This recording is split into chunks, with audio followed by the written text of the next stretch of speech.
We're gonna start.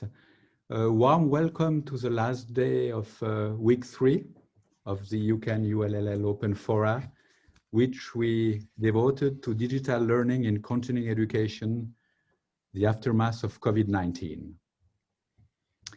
I'm Pascal from Formation Continue ULLL EPFL, the continuing education foundation of the University of Lausanne and EPFL, two institutions that share the same campus.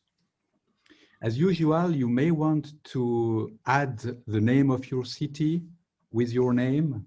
You can do that by clicking on the 3 dots on your picture or by going to participant and change your name. You can, as every day, you can write your questions in the chat or raise your electronic or even real hand in Zoom. As we are not such a large number, we'll see who is raising the hand.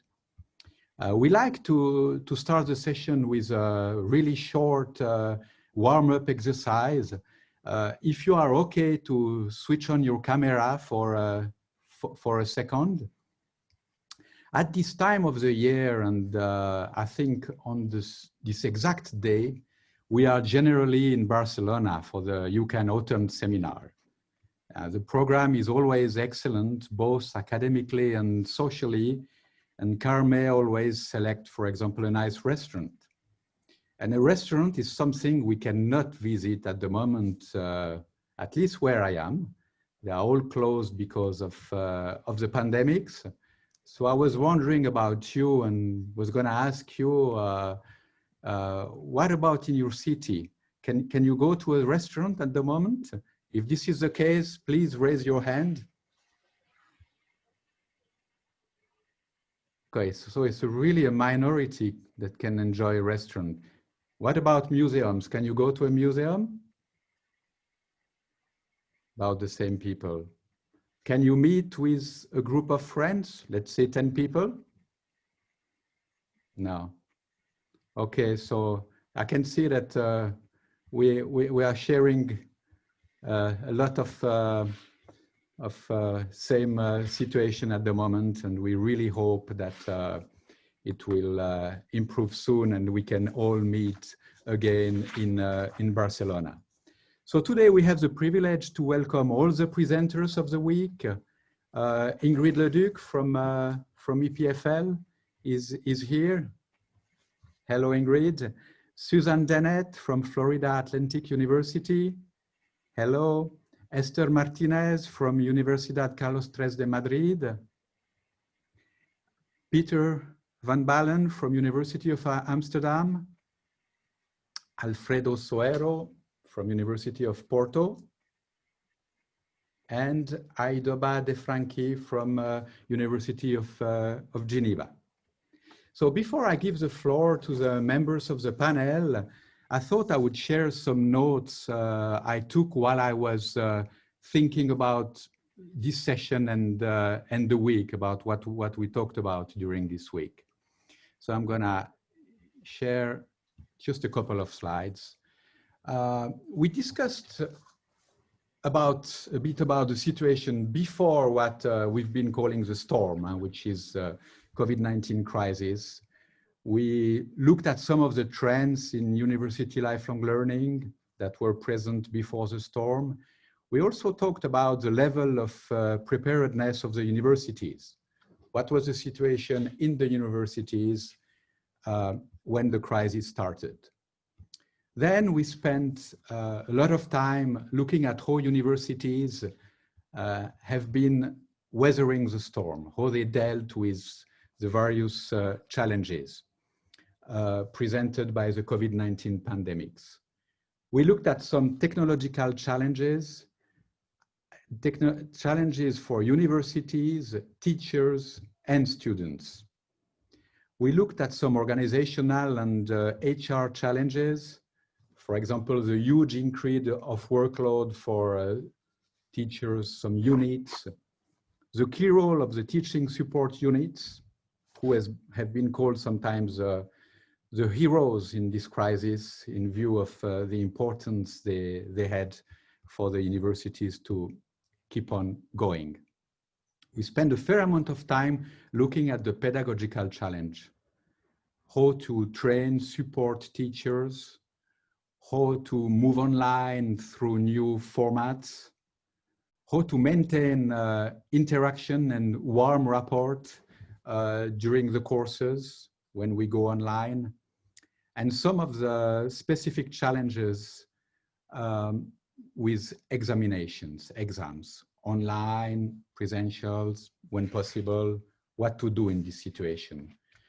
We also looked at the human and emotional challenges, like how to avoid fatigue, technology fatigue, how to keep students motivated and healthy, how to take care of the staff within institutions, how to ensure equality between students. Something we did not really look at, but I know that there is a question in the forum today, so we will probably say a few words about it, are the financial challenges that we are facing. We also looked at what may or will come after the storm. One of the presenters mentioned the need for some strategic thinking.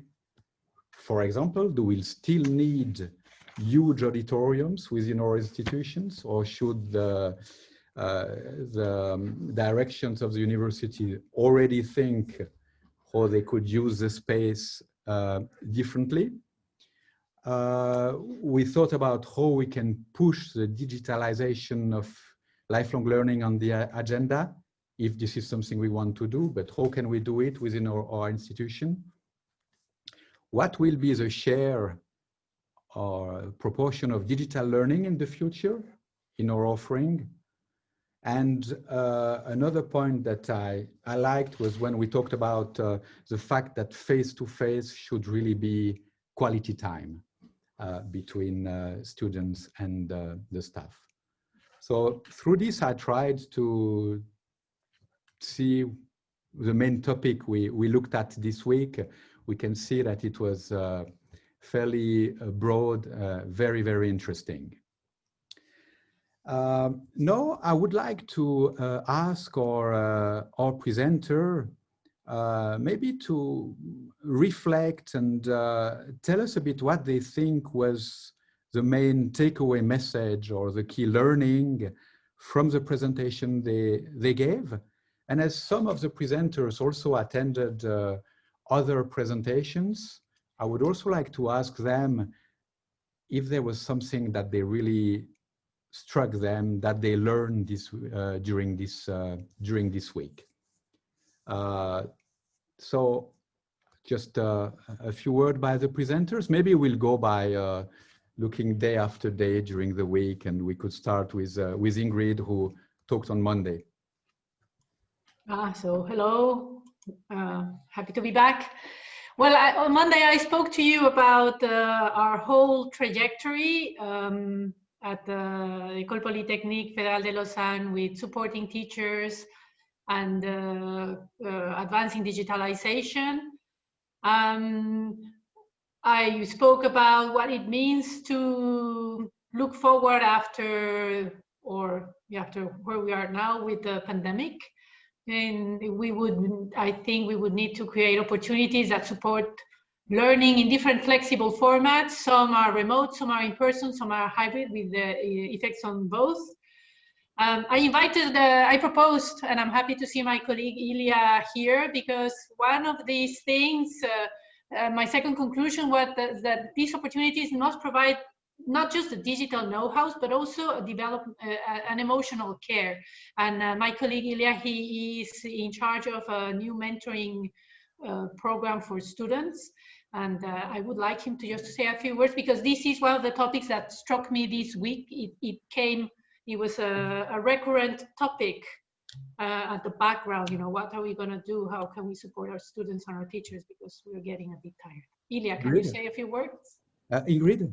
Yes. This is a question that came back on the form where people could post their questions. So I suggest we give the floor to Ilya when we come to the questions, if it's okay with you. Yeah. Great, thank you, Ingrid. And now we move to Susan, who spoke on Tuesday. Good morning, everybody. It's nice to see you all again.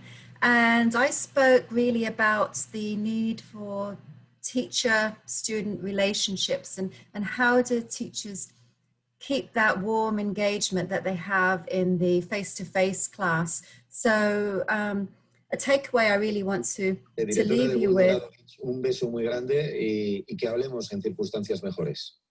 Exacto, gracias por darnos voz. Un saludo. I think Juan Carlos, yeah, it's done.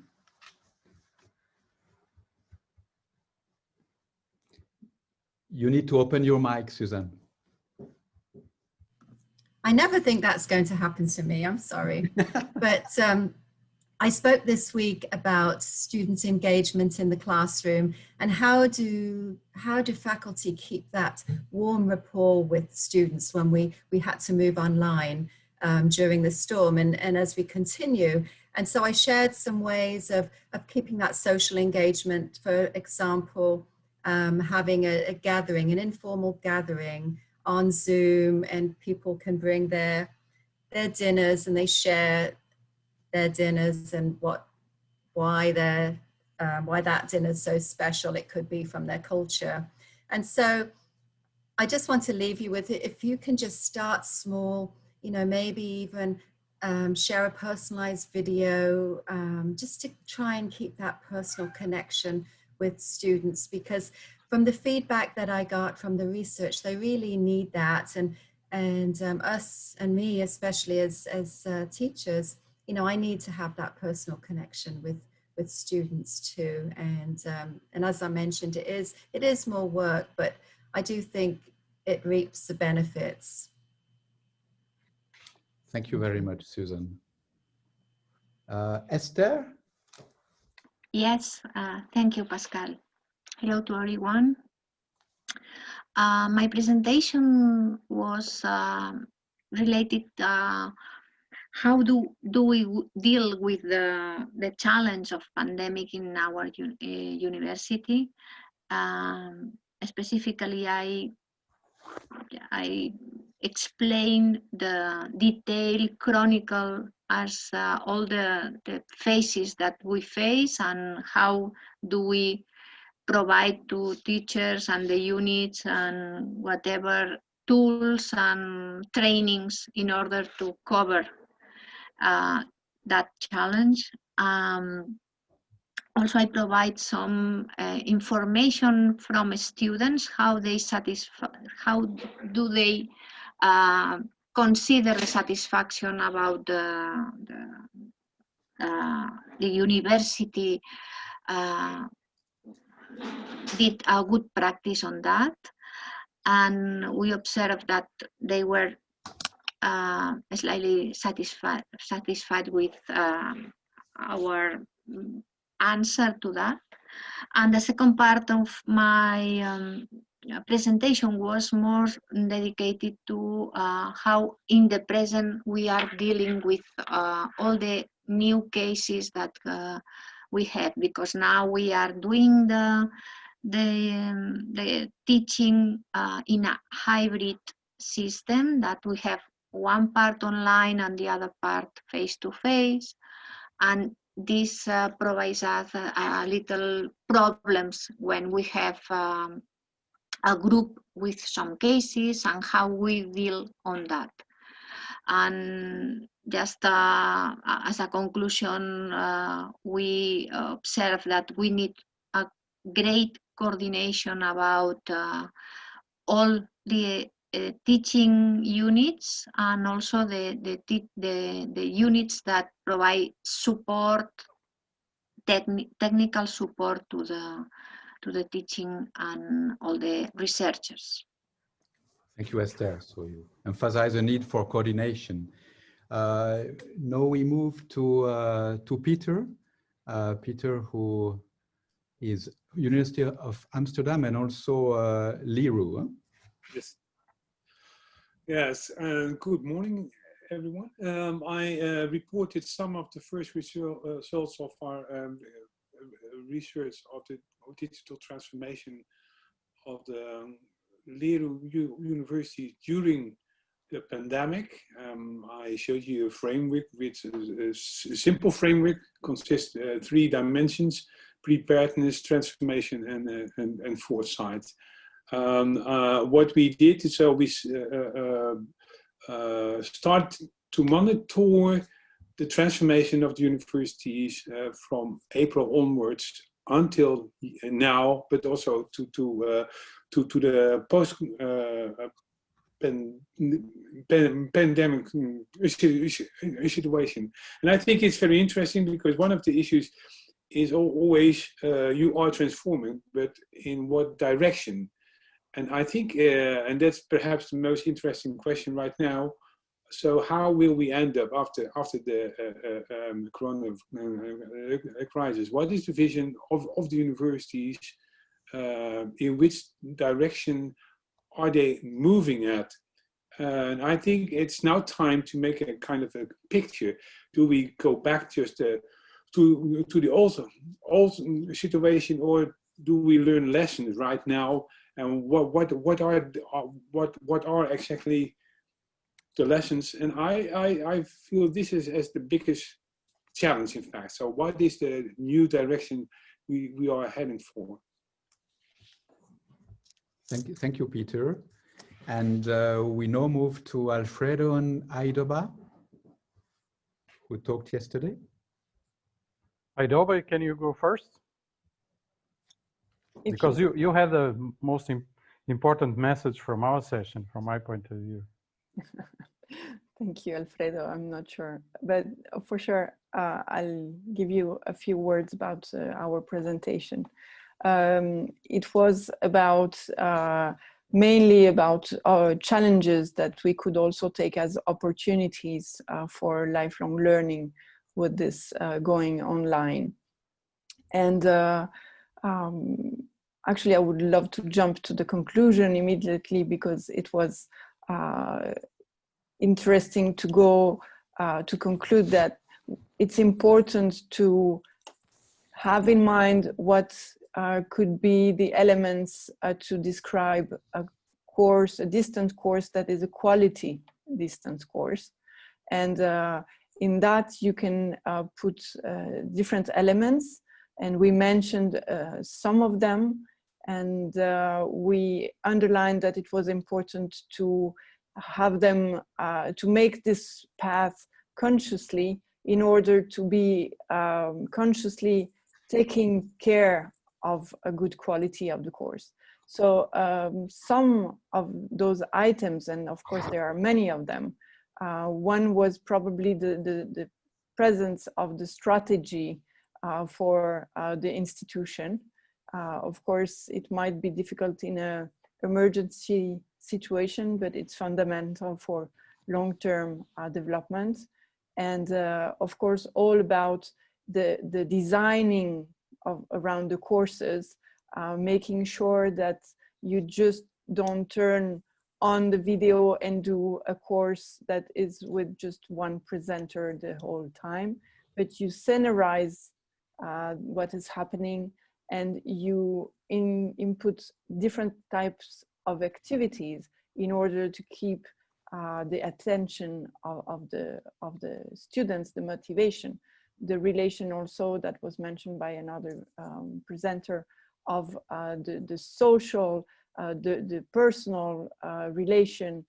A lot of participation needs to be introduced to make sure we keep the students.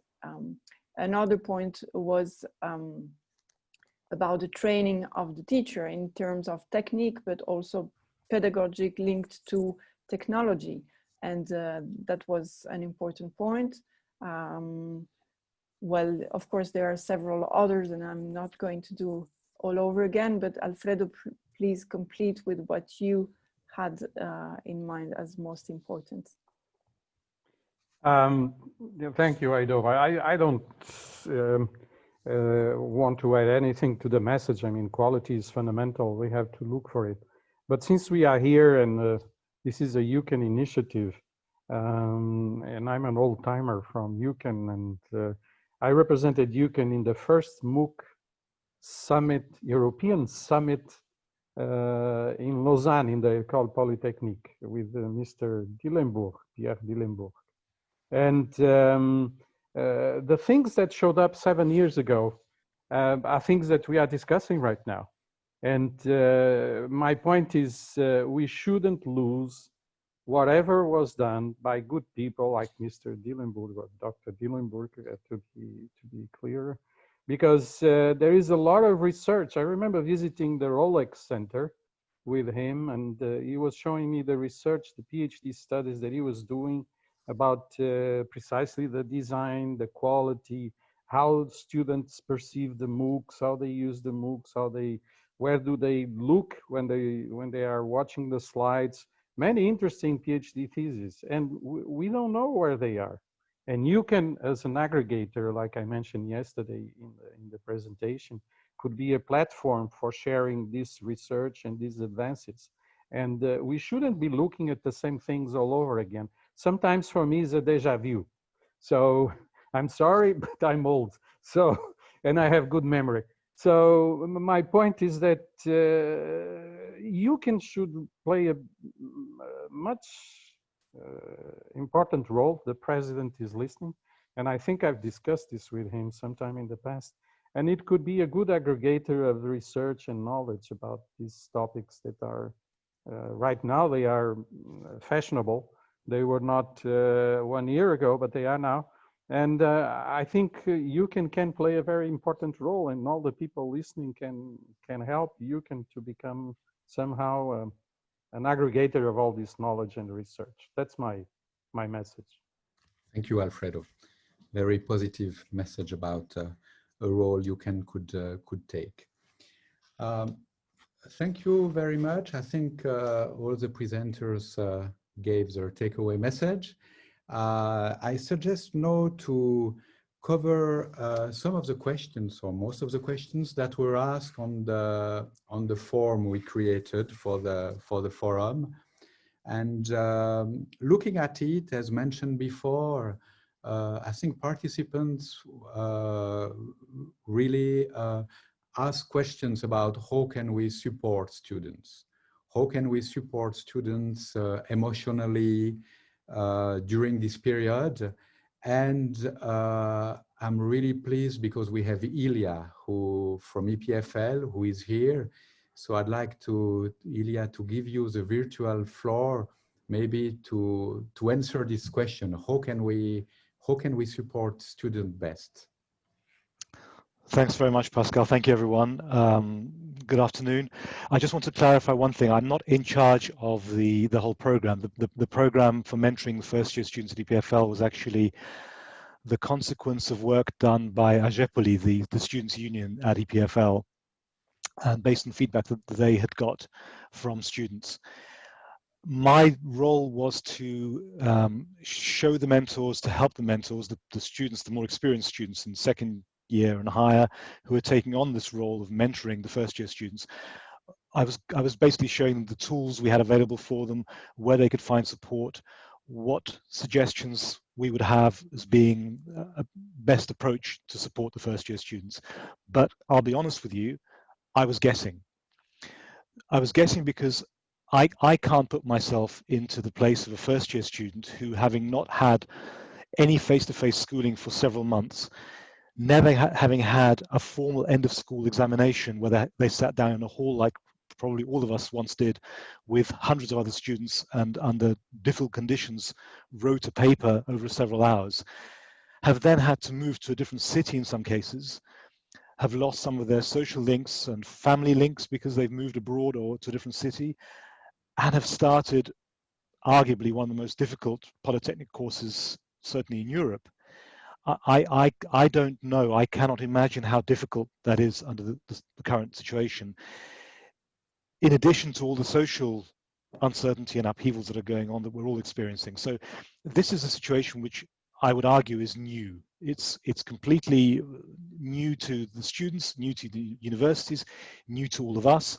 And all we can do is listen to the students, try and understand what the situation is they're in, and think about how we can use resources available to us at our universities in order to best support them.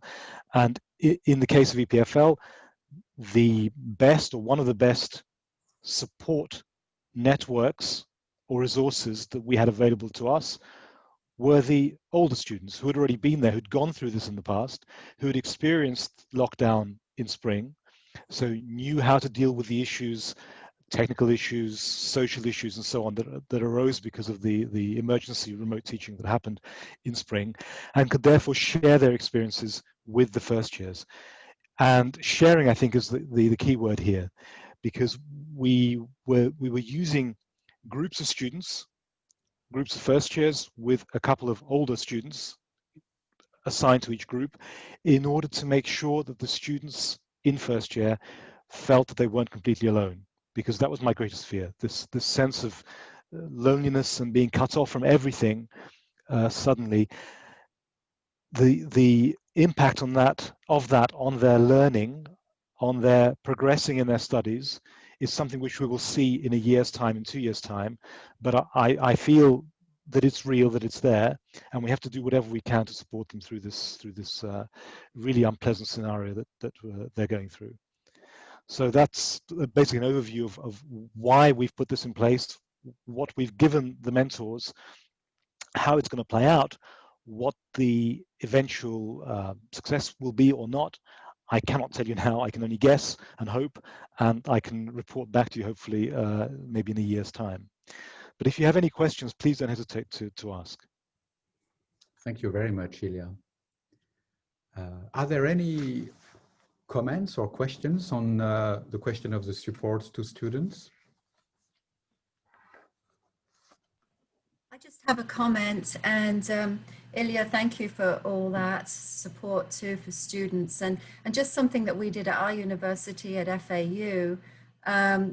All faculty had to go through, it was required training for 2 days just on recognizing students who may be really suffering, you know, and even it went even into severe, you know, even recognizing a student who may be suicidal and what signs to look for, and really just giving us all the resources available. And I've already used them too. I've already directed a student to it's like a counseling center too.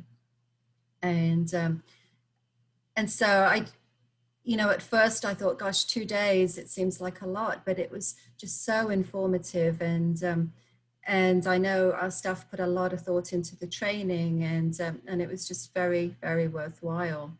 And I know Peter said the other day about having a buddy system. And I think that was one of my takeaways too from Peter's presentation. That buddy system is so important. If you just have a friend to talk to confide in, who might be able to say, oh yes, I totally understand. So just encouraging students to connect with one another as well, really. Thank you, Susan. Carmen? Yes, may I add something? Sure. This is a student initiative, because I'm a PhD student, a first-year PhD student in a totally new university. So this was also new to me. And I realized this need from the students, from my colleagues actually, that they were totally lost, because they were also new in Hungary, new in the university, new in the PhD course, and so on. So we started our meetings separately, just to talk to each other and to discover the situation, how we can learn together. So finally, I initiated a learning community where we can do some more exchange on this situation. And then I just simply organized a sightseeing tour for them, of course, with social distancing, because they were also from Palestine, Iran, Myanmar, Russia, many other countries. So they were also new in a country. So several aspects of this being lost and disconnected. So this is something very simple, but and we keep on now. We have a Facebook group, and we keep on sharing and exchanging on, because the tutors were not of course, they were not available, they were busy. Also, the situation was new for them. And somehow social media just helped this. Okay. And we will continue. Thank you. Ilya raised his hand. Yeah, I just wanted to specify one thing that is a particular problem with EPFL, but probably other institutions will have a similar situation. It goes very well with what Susan was talking about. It's the fact that the classes in first year tend to be very, very big. So it's very difficult for a lecturer, particularly with the first year students, to pick up signs of a problem. They're simply overwhelmed by the sheer numbers. So it's really important that there is something else in place, not just relying on lecturers to pick up those signs, which might be much easier to do in a master's course where you have 6 students, or even with a PhD student. But when you have 400 undergraduates in a lecture course, it's practically impossible to build that kind of relationship with individual students to monitor their situation, which is why this individualized student-to-student mentoring can be so important as well. Thank you, Ilya. Alfredo, you raised your hand. Yeah, just going to this concern of students. Some of you know BEST, which is the Board of European Students in Science and Technology, mostly engineers, and I belong to their educational advisory board.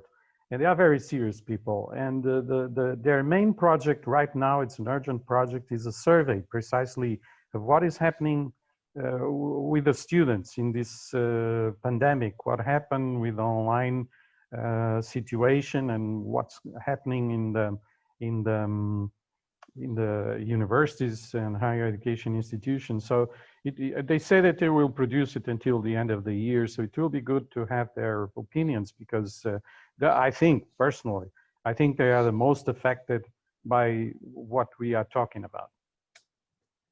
Thank you, Alfredo.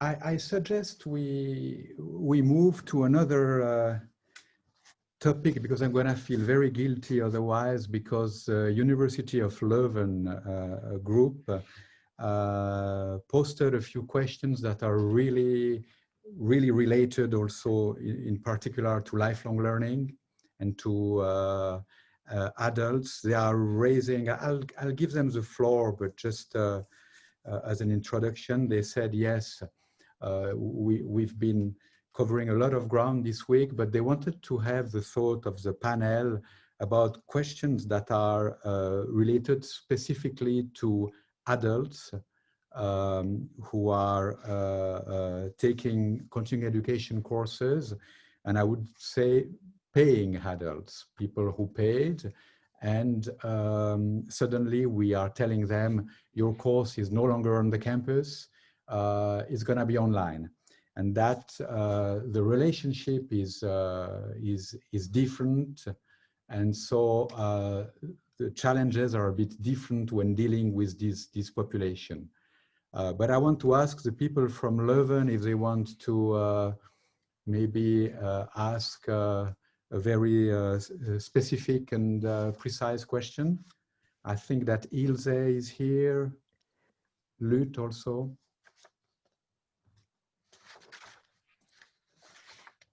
I don't know if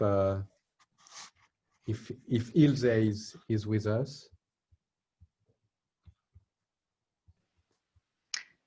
Yes, I am. Lut was going to try to explain the question, but she had some network problems. Lut, can you try, or?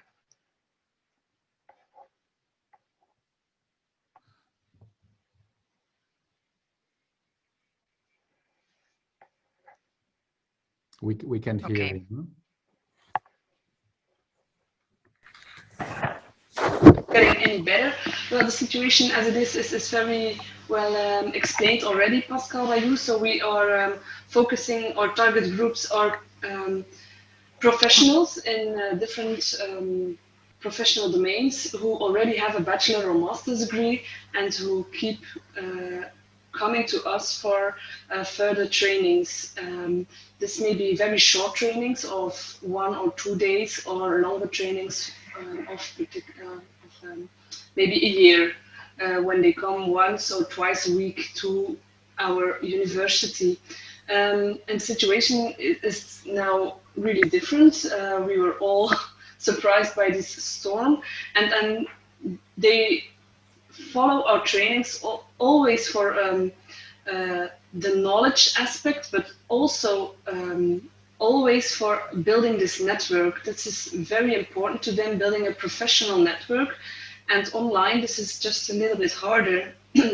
So our question, and it's true, they pay for our courses. It's not really the model of a business school, but it has some appearances sometimes. And so, yes, they raise questions about how can I build a network like in these online trainings, and how can we provide their needs and building their network, their professional network with teachers and with participants, one another.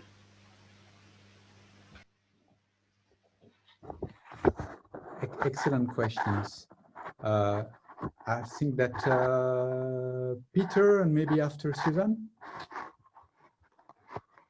Yes, very briefly.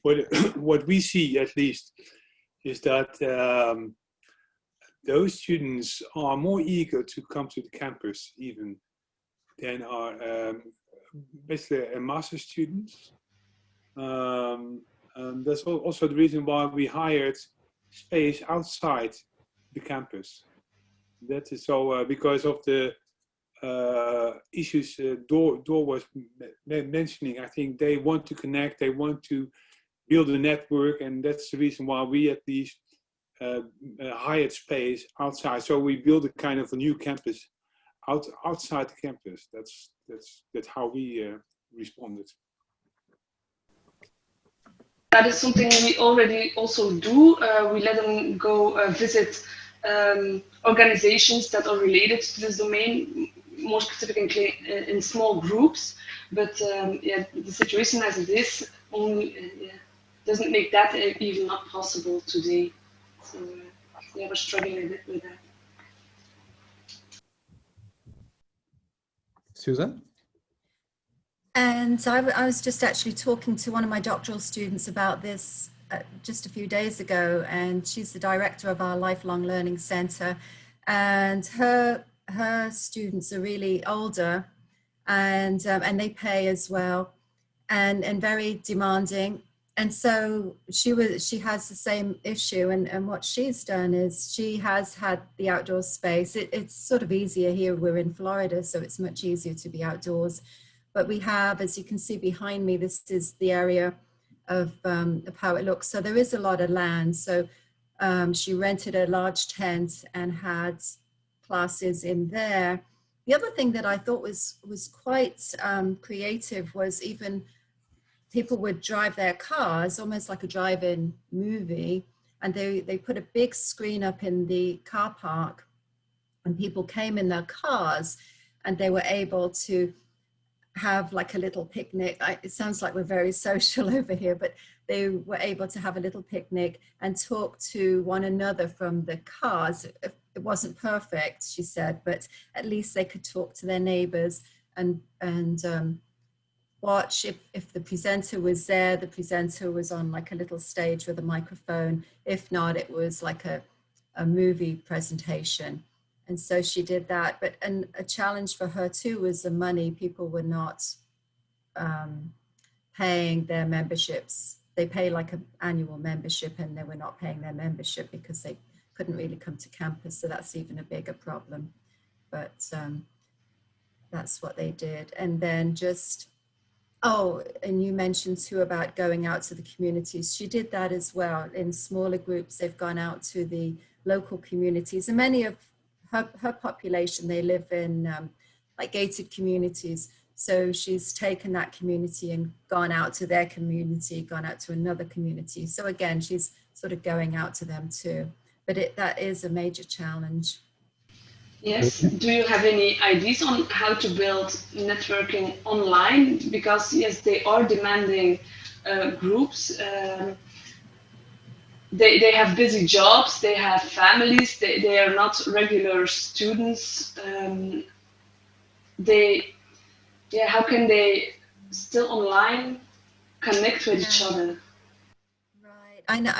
our group, they're elderly, so they have online challenges, but I belong to another group of human resource practitioners. And what we've been doing, we haven't been able to meet face-to-face for our meetings each month. So we've been having online meetings in the evening. So we would have a speaker online, and then we would have time before the speaker, say 20 minutes, where we would all get together and just talk, just network as though we were meeting before our presentation in the session. And then we would also have time at the end just to network again. It's not the perfect world, but you know, we're building upon that. So one of the solutions seems to be to all move to Florida. And to do plenty of space. But to be a bit very direct about some of those questions, I think University of Leuven mentioned that we have a contract with students who sometimes paid a lot of money. A question that has been, I think, have to be dealt with in most universities is some of these people are telling us, basically, it's a breach of contract. I don't have the learning experience I've paid for. And we tell them, but you know, it's a case of force majeure. We cannot, it's forbidden, but there is a legal dimension here, which is a bit of a gray zone, I think, at the moment. So we're trying really to keep students happy, to do all the sort of things that have been mentioned. But still, some participants are not happy. It's difficult to take the risk of telling, yeah, we're gonna reimburse people, because then you may have a lot of people asking the same sort of things. And this is a challenge I think we are facing in universities. I don't know if anybody has had to deal with this. Students asking for refunds. In continuing education. We are in Leuven, yes, well equipped, technologically very well equipped. So we don't have that many questions, but we see that the students remain in the courses, but they are disappointed, and we wonder, now enrollments are open for next editions, and how will this be? Will they participate, knowing that lots of the courses will be online? We know 2021 won't be like 2019. I think the key point is that when we publish the new programs for the next year or whatever, it is important to mention what is the methodology used on that.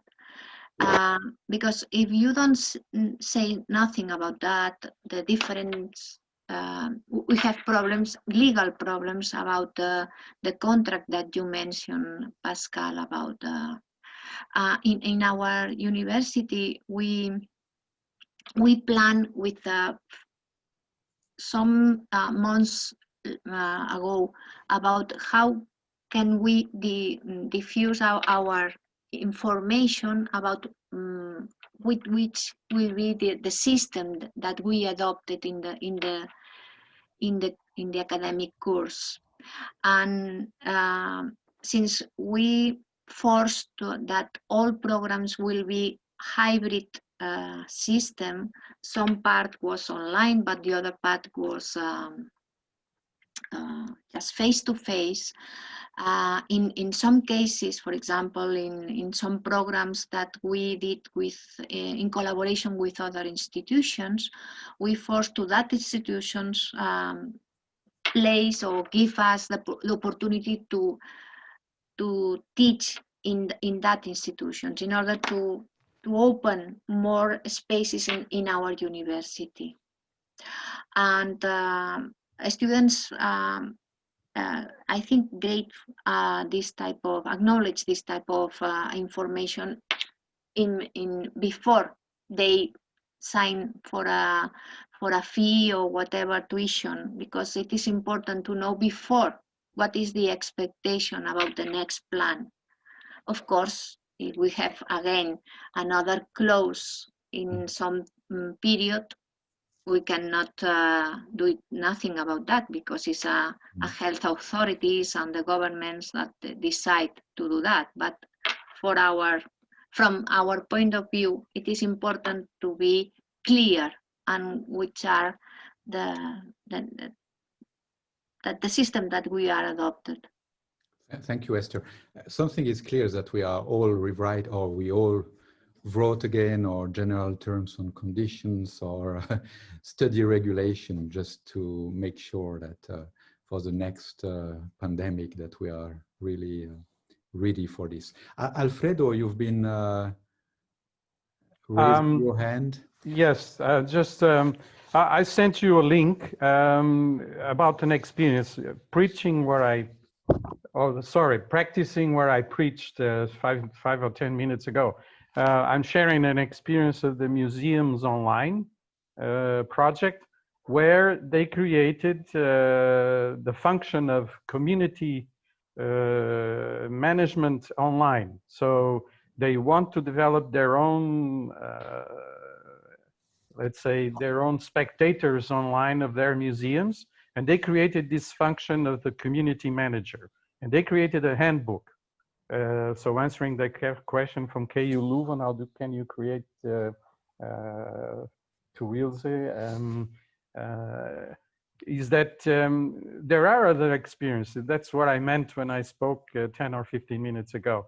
So, for instance, this is a good handbook, and I know it because I participated in a project, and it could help develop this community online for people that need to, to talk to each other and talk to the school, etc., etc. Just a suggestion. Thank you, Alfredo. Another issue that was raised in the forum and also now in the chat is the workload for faculty. Really, that developing online education is very time consuming, and maybe Emilia from Cluj would like to comment on this, as you posted something on the chat. Yeah, thank you so much. So what we faced in my university was everyone was genuinely interested in granting support for students, and we tried to manage day by day, and then we figure out that this is not going to work. So we need to organize everything and to engage more people. So we address our colleagues in the faculty of psychology, for example. I'm coming from a huge university with 22 faculties, departments. So we were pretty much overwhelmed by the financial issues, because they lost their jobs in our city. They returned home and they are facing huge problems back in their own families. So we were a little bit worried about their motivation. They didn't have any problems with connecting online or having a device. That was not an issue for most of them, but keeping them alive during the teaching classes and seminars, and we are running so many European projects and we need them. And we faced problems with our researchers as well. They seem like getting a little bit lost, not having access to the labs, for example, in the chemistry or physics or geology. So we started programs for students, but we figure out that we are basically the same people were involved with the students, with the non-academic and academic. And that's why we reinforced the so-called teaching council, and we start to listen to our colleagues and figure out new programs for them, because the teachers and researchers need plenty of support as well as the students. And the early steps were, okay, let's do something about your digital skills. Let's do something about the courses and seminars, because as you mentioned before, not just opening the camera and the show starts. Online teaching is genuinely so different from face-to-face teaching. And we now we try to convince the teachers that we are in this together, and we try to identify ways of taking as many valuable things from this year, this academic year, in the new era, even if we return to hybrid or face-to-face meeting, not to lose everything that we developed in 2020 or 2021. Nobody knows. But we try to do plenty of formal and informal. And because it started pretty much bottom up, it's so successful. Everything that was created from the rectorate was not received with so much enthusiasm. So we create the so-called learning communities by ourselves. And the informal groups are working much better from my perspective, not just mine, than everything that was created with official appointment and so on and so forth. So thank you so much for everything that was shared this week. Thank you very much, Romana. I want to ask the team from Leuven if we've covered what you wanted to talk about, as you had several questions. Maybe Dor.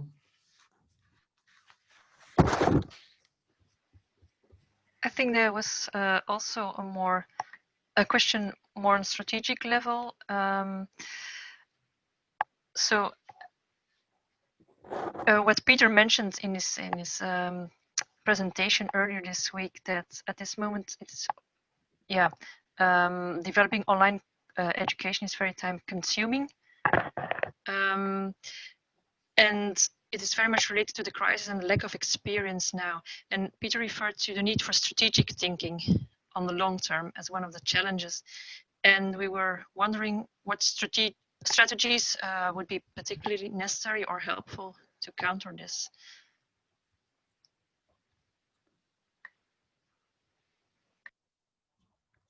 Peter? I think it was related a bit to your presentation. Yeah, but I saw a few other hands. So for me it is still an open question. So I think Pascal, in your short presentation this morning, you mentioned a few things. So thinking about the big lecture halls, that is not a tiny thing, of course, because it is about the real estate of the university. So we need to think about what is the physical space of learning. So that's a huge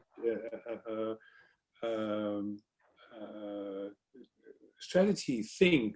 I think that's one of the things we need to think about.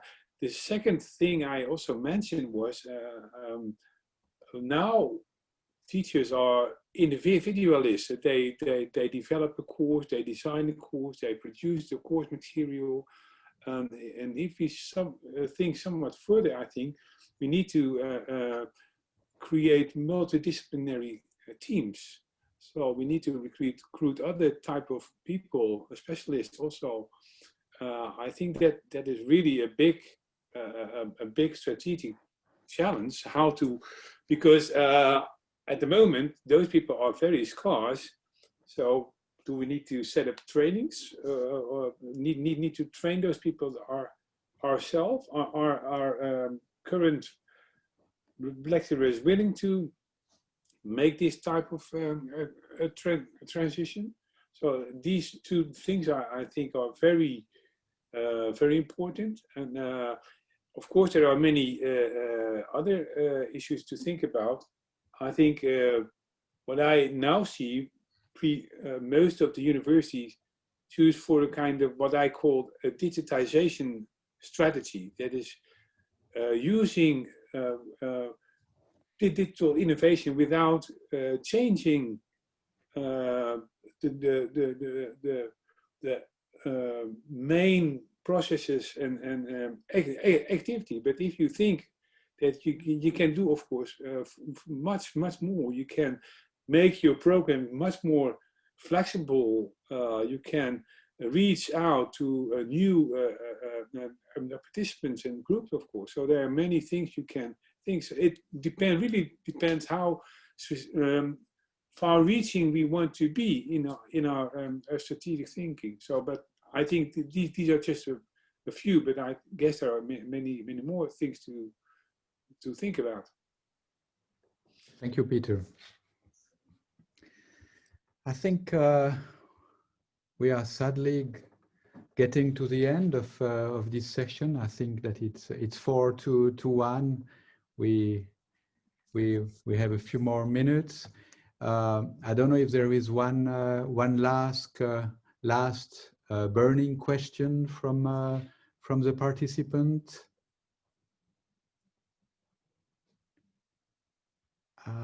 If it's Carmel, one last question.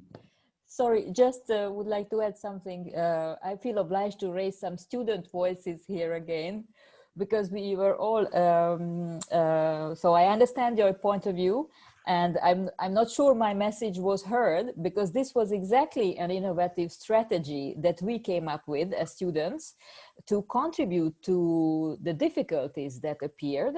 A student initiation. So I'm a mediator also, and I'm not only in the role of a PhD, first year PhD student, but I'm also teaching lawyers and mediation. So concerning the questions of legal problems, we see it coming. They see it coming already. Will be addressed later. It will be accumulated for sure. Nobody think of this now, but as you raised also, it's a chance. And maybe not now, but later these questions will appear, obviously. And a strategy as dialogue between tutors and the students. And just to ask students what they need, and because it's very time sensitive, and I know that tutors, professors have absolutely no time. I also have less time now for my teaching as a mediator, and so just to connect, to reach out to students, how they could contribute to this, because we are all in this together. Finally, that's my message: dialogue and mediation as a strategy. Thank you, Carmel. Can I add one last message? Because I've been following through. I think one thing to prevent the fatigue and we have to remember that everything was done in an emergency mode. So the solution is preparation. We tried to prepare for this next semester. It didn't work that well, but it worked a bit better. And so if we prepare teachers better, but I would say prepare them, make a choice before you prepare the course. You want to give it online, you want to give it high flex, we have a new vocabulary, we have new resources that we develop. So that could be something to support teachers with, not just in the moment, but beforehand. Same with the students. And as Carmel says, yes, this is something we should be doing together. Thank you very much for this comment, preparation. Before no, otherwise I'm going to forget. So I really want to thank very much the presenters. It's been a fantastic week thanks to you and your contribution. I'd like to thank all the participants. We had a large number of people during the week. Thank you for your input. Thank you for your questions. And I'd like really to thank the UCAN Secretariat, which is making all this possible.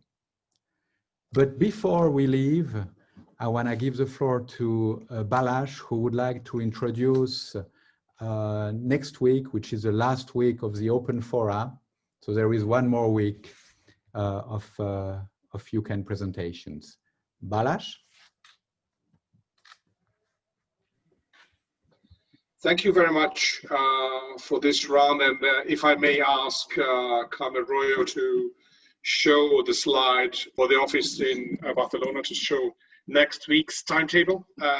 Dear colleagues, dear friends in university life and learning, let me just show you the schedule of next week, Open Fora week, as the fourth week, which is dedicated to active citizenship, as an important matter for university lifelong learning, not only a research, but also developmental matter. And from Monday till Friday, we are going to discuss related issues to global and active citizenship. The Monday will start with a masterclass to be provided by Professor Sir Alan Tuckett, former director of the National Institute for Adult and Continuing Education in the UK and former president of the International Council for Adult Education, great advocate of lifelong learning through higher education and a researcher in adult learning. On Tuesday, we will welcome a tandem to discuss university-related matters, accessibility and inclusivity in higher education. And I think it is going to be an interesting continuation of Alan's lecture regarding challenging issues for universities in the world of citizenship and inclusion. Dorothee and Dr. Schulte and Professor Makoe will provide reflections on the topic he indicated. And then on Wednesday, we will have a look on active and global citizenship from a practical point of view. Professor Heribert Hinson will elaborate on the topic as former director of DVV International and advisor to UNESCO Institute for Lifelong Learning. On Thursday, two colleagues from Belgrade University, Katarina Popovic and Maja Maksimovic, will discuss students and community engagement in civic education as an important case for University of Belgrade. And Friday, as it is happening today, there will be a panel discussion on rethinking lifelong learning in the scope of active and global citizenship. So you are very welcome to come back or to continue your participation. And may I, on behalf of UCAN, may I thank you for each and all of you to have participated this week. Thank you very much for the presenters, for their contribution, and thank you to Pascal for his engagement and organizational backup. Thank you very much for all your contributions, and thank you for UCAN office for the technical coordination.